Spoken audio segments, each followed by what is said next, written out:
Hello दोस्तों, अहाँ सबका अपना भनसाघर मिथिला में बहुत बहुत स्वागत करै छी।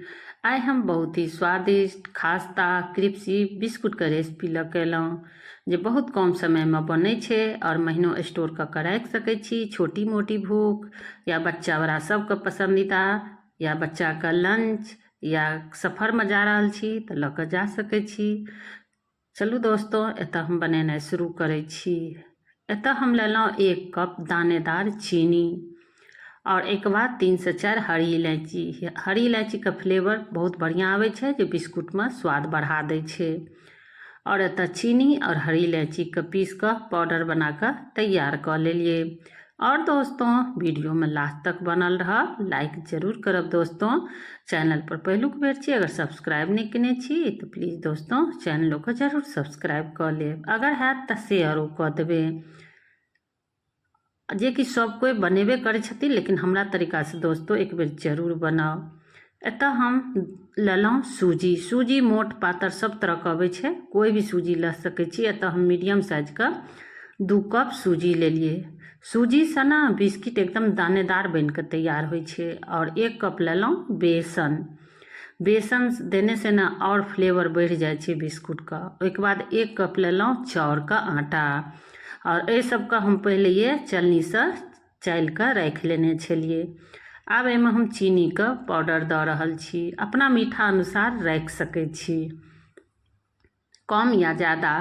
एक बाद एतऽ हम पिघलल घी आधा कप लऽ लेलहुँ। घी हल्का गरम छै और एकरा पिघला लेने रहिए। घी के स्थान पर रिफाइन तेल सेहो लऽ सकै छी, अपना पसंद अनुसार घी या रिफाइन तेल जे तेल खाइ छी लऽ सकै छी। ओहिके बाद एतऽ हम लऽ लेलहुँ छोटका चम्मच से 2 चम्मच मैदा या गेहूँ आटा सेहो लऽ सकै छी। एतऽ हम 2 चम्मच मैदा दऽ देलिए और ये सबके बढ़िया जकाँ मिक्स कऽ लेलिए।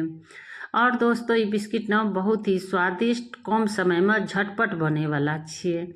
और एहिमे हम 1 रत्ती दऽ देलिए खाय वाला सोडा। अगर खाय वाला सोडा नहीं या अगर नहीं पसंद करै छी तो बिना खाय वाला सोडो से बना सकै छी।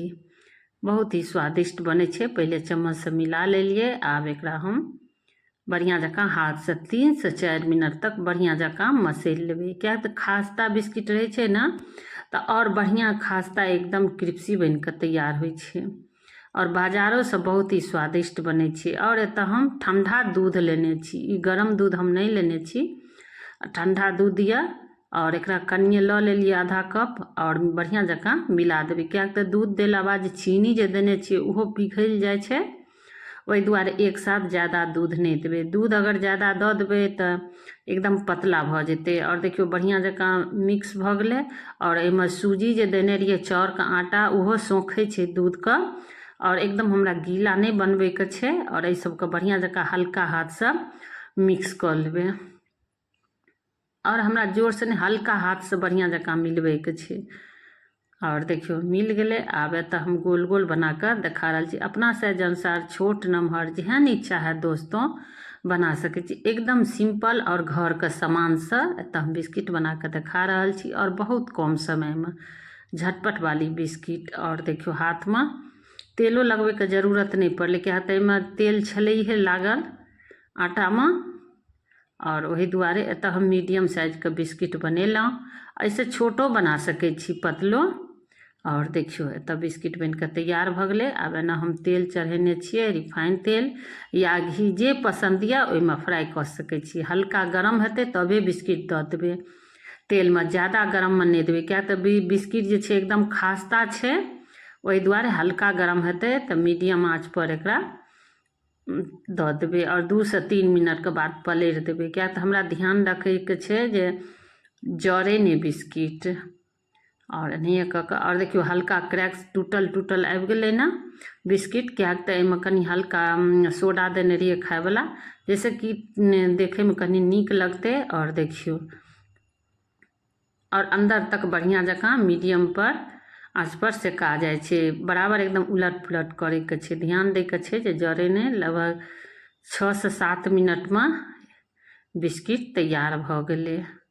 देखियो और कते नीक लगे छै। अपना साइज अनुसार जेहन गोल लंबा तिकोन जेहन पसंद हैत तेहन बिस्किट बना कऽ तैयार कर सकै छी, साँचो पर बना सकै छी। एतऽ हम हाथे से बना कऽ देखेलहुँ, देखियौ एनाहिए कऽ कऽ मीडियम से हल्का कनी छोट छै, लेकिन बहुत ही स्वादिष्ट बनि कऽ तैयार होइ छै। और ई ठंडा भऽ जेतै तऽ एकरा कोई कंटेनरमे राखि सकै छी, चायके साथ छोटी मोटी भूखके लेल, अगर सफरमे जा रहल छी या बच्चाके लंचमे या घरोमे बना कऽ महीनो स्टोर कऽ कऽ राखि सकै छी। बाजारसँ बढ़िआँ घरमे बिस्किट बनि कऽ तैयार हो जाइ छै, एकदम क्रिस्पी करारी और खास्ता बिस्किट। और देखियो तऽ हम तोड़ो के देखा रहल छी, देखियो एकदम खास्ता, देखियो बिस्किट बन कऽ तैयार भऽ गेलै। और दोस्तों लाइक शेयर कमेंट जरूर करब, चैनल पर पहिलुक बेर छी सब्सक्राइब नहीं केने छी तो सब्सक्राइब करब। थैंक यू, धन्यवाद।